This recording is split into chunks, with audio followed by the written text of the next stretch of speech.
Viewers, welcome back to my channel Passion for English Literature.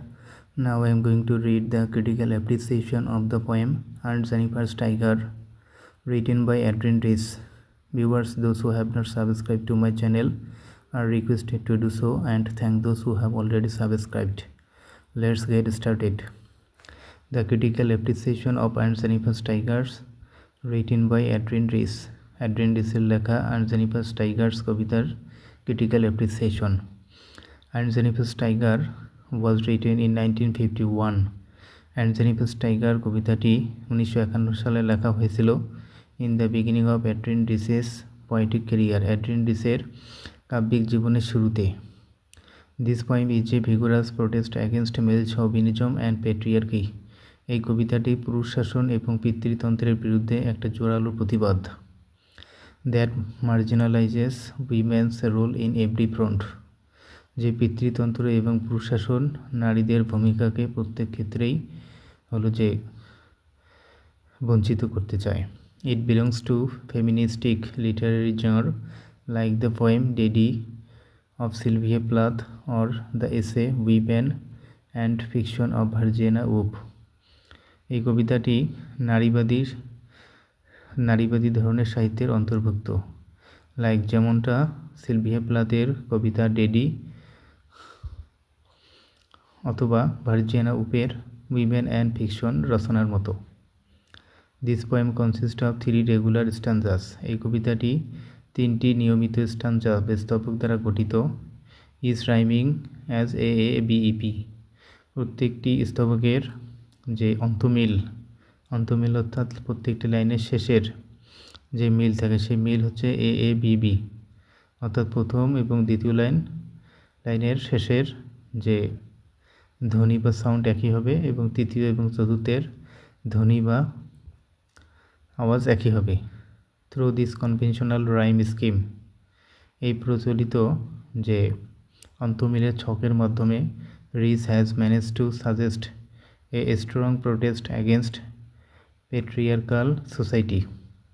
তাহলে এই প্রচলিত যে অন্তমিলের ছকের মাধ্যমে অ্যাড্রিয়ান রিস কী করেছেন, যে পিতৃতান্ত্রিক সমাজের বিরুদ্ধে একটা জোরালো প্রতিবাদের ইঙ্গিত দিতে সক্ষম হয়েছেন. It seems that she has made the poem's structure conventional to highlight the conventionality of the protagonist life. যে এই কবিতার যে কেন্দ্রীয় চরিত্রের জীবনের যে প্রথা অনুসরণ করেছেন, সেই প্রথা অনুসরণ প্রকাশ করার জন্যই মনে হচ্ছে যে কবি এই কবিতার যে গঠনটা, সেই গঠনটাকে কনভেনশনাল অর্থাৎ প্রথাগত বা রীতিসিদ্ধ করেছেন. ইন দ্য ফার্স্ট স্ট্যাঞ্জা, প্রথম যে স্ট্যাঞ্জা বেস্তবকে, we get a picture of the tigers. প্রথম স্তবকে আমরা বাঘের বর্ণনা পাই. Which symbolises the desire for absolute freedom. যেটা প্রকাশ করে এক পরম স্বাধীনতার একটা আকাঙ্ক্ষায় প্রকাশ করে. ইন দ্য সেকেন্ড স্ট্যাঞ্জা, দ্বিতীয় স্তবকে, we find the picture of Jennifer's suppressed life. তাহলে দ্বিতীয় স্তবকে আমরা কি পাই, জেনিফারের যে পীড়িত বা নির্যাতিত জীবনের চিত্র পাই.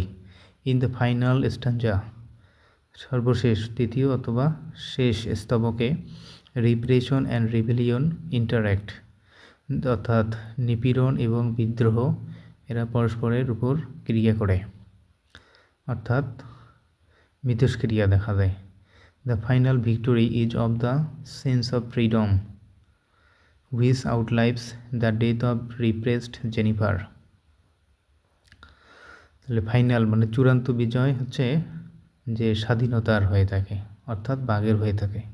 which outlives the death of repressed Jennifer, যেটা হচ্ছে পীড়িত জেনিফারের মৃত্যুর পরও বেঁচে থাকে.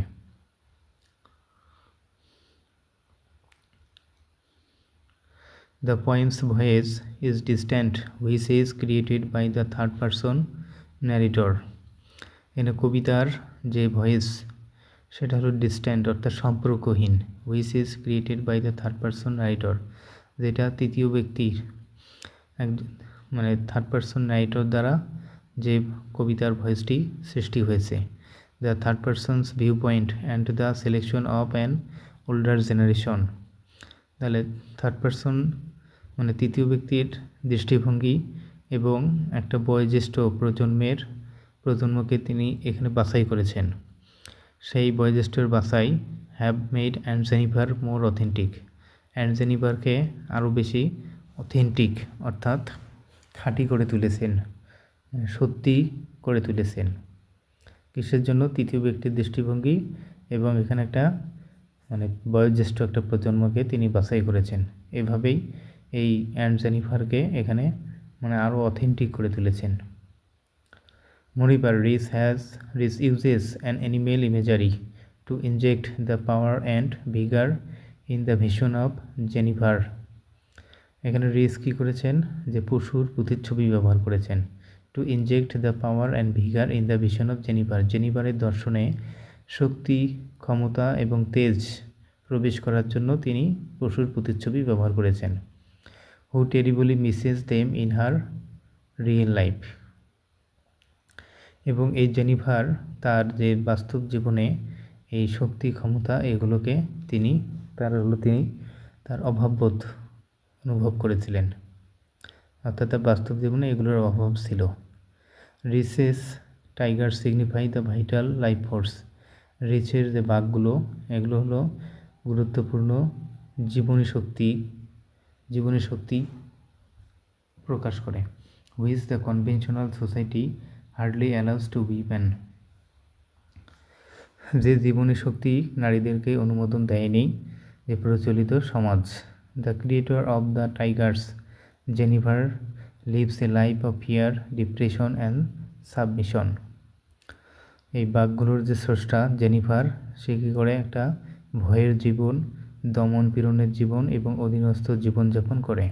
But her tigers are fiercely uncompromising. কিন্তু তার বাঘগুলো খুবই অনমনীয়। Here the animal imagery suggest violent freedom.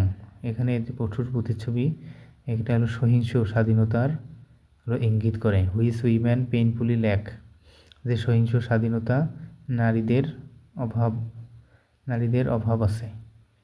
But aspire to acquire, কিন্তু সেটা হলো অর্জন করতে চায়।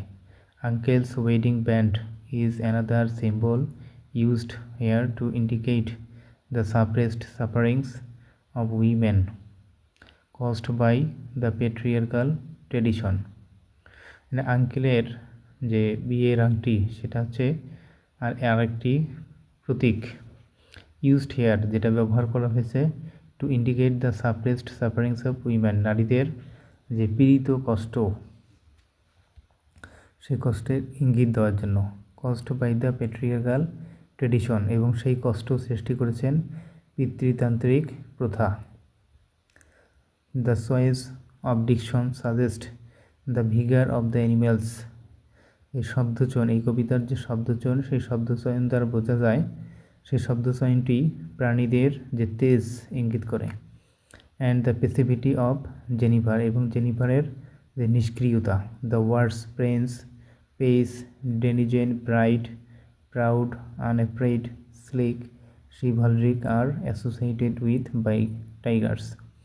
এখানে যে শব্দগুলো, যেমন প্রিন্স মানে হচ্ছে গর্বের সাথে হাঁটা, পেস মানে লম্বা লম্বা হলো যে পা ফেলিয়ে বা কদম ফেলিয়ে সুন্দরভাবে হাঁটা, ডেনিজেন অধিবেশী, ব্রাইট উজ্জ্বল, প্রাউড গর্বিত, আনএফ্রেড নির্ভীক, স্লেক মানে উজ্জ্বল, শিভালরিক অর্থাৎ বীরধর্মী, এগুলো হচ্ছে বাঘের সাথে সম্পর্কযুক্ত। হাউএভার, যাই হোক, negative words like massive weight, অর্থাৎ ম্যাসিভ মানে খুবই বেশি, আর ওয়েট মানে ওজন, খুবই ভারী ওজন, সিটস হেভিলি মানে খুব ভারীভাবে বসে গেছে, টেরিফাইড হ্যান্ড ভীত সন্ত্রস্ত হাত, রিংড আংটি পরা আঙ্গুল, অর্ডিয়ালস মানে ভাগ্য পরীক্ষা, highlight the weak points of Jennifer's life. এই শব্দগুলো জেনিফারের জীবনের দুর্বল দিকগুলো প্রকাশ করে। Moreover, in the case of tigers, যে বাঘের ক্ষেত্রে we get references to strong verbs. তার বাঘের ক্ষেত্রে আমরা কী করি, যে স্ট্রং ভার্বের ব্যবহার দেখি, অ্যান্ড অ্যাক্টিভ ভয়েসেস এবং অ্যাক্টিভ ভয়েস দেখতে পারি। On the contrary in Jennifer's case, অপরদিকে জেনিফারের ক্ষেত্রে উই গেট প্যাসিভ ভয়েসেস, আমরা প্যাসিভ ভয়েসের ব্যবহার দেখি, suggesting the passivity of her life, যেটা তার জীবনের অর্থাৎ জেনিফারের জীবনের নিষ্ক্রিয়তা ইঙ্গিত করে বা প্রকাশ করে। The interplay between rebellion and repression has made the poem interesting. এখানে বিদ্রোহ এবং যে নিপীড় দমন পীড়নের মধ্যে যে মিথস্ক্রিয়া, সেই মিথস্ক্রিয়াটি এই কবিতাটিকে খুব মজাদার বা আকর্ষণীয় করে তুলেছে। This poem underscores the theme of power and social status. এই কবিতাটি ক্ষমতা এবং সামাজিক মর্যাদার বিষয়বস্তুর উপর গুরুত্ব আরোপ করে। রিস is tracing at the basic idea of feminism. এখানে অ্যাড্রিয়ান রিস কী করতেছে, নারীবাদের যে মৌলিক ধারণা আছে সেই মৌলিক ধারণার উপর জোর দিচ্ছে। অ্যাকর্ডিং টু ফেমিনিজম, এই নারীবাদ অনুযায়ী বা ফেমিনিজম অনুযায়ী, women are deprived of the equal status because of the social codes and repressions. সামাজিক যে বিধি এবং সামাজিক যে দমনপীড়ন, সেগুলোর কারণে নারীরা সমান মর্যাদা থেকে বঞ্চিত, পুরুষদের মতো সমান মর্যাদা থেকে বঞ্চিত। The tigers are beyond this norms. বাঘ হচ্ছে এই যে আদর্শ, এই নিয়মকানুনের বাইরে। But Jennifer is confined within it. কিন্তু জেনিফার হচ্ছে এই নিয়মকানুনের মধ্যেই সীমাবদ্ধ। The poet has successfully blended the rhyming pattern, symbols and diction to convey her feminist viewpoint. এখানে এই টাইগার্স, এখানে কবি কী করেছেন, সাকসেসফুলি মানে সফলভাবে রাইমিং প্যাটার্ন অর্থাৎ অন্তমিলের যে ছক, তারপর হলো প্রতীকগুলো এবং শব্দচয়ন যে করেছেন, সেগুলো খুব সুন্দরভাবে এগুলোকে মিশ্রিত করেছেন, মানে মিশিয়েছেন, একত্রে ব্যবহার করেছেন। To convey her feminist view point, তার নারীবাদী দৃষ্টিভঙ্গি প্রদান করার জন্য। Thank you viewers for watching the video. If you think that the video is helpful to you, you are requested to subscribe the channel and press the bell icon for more videos like this.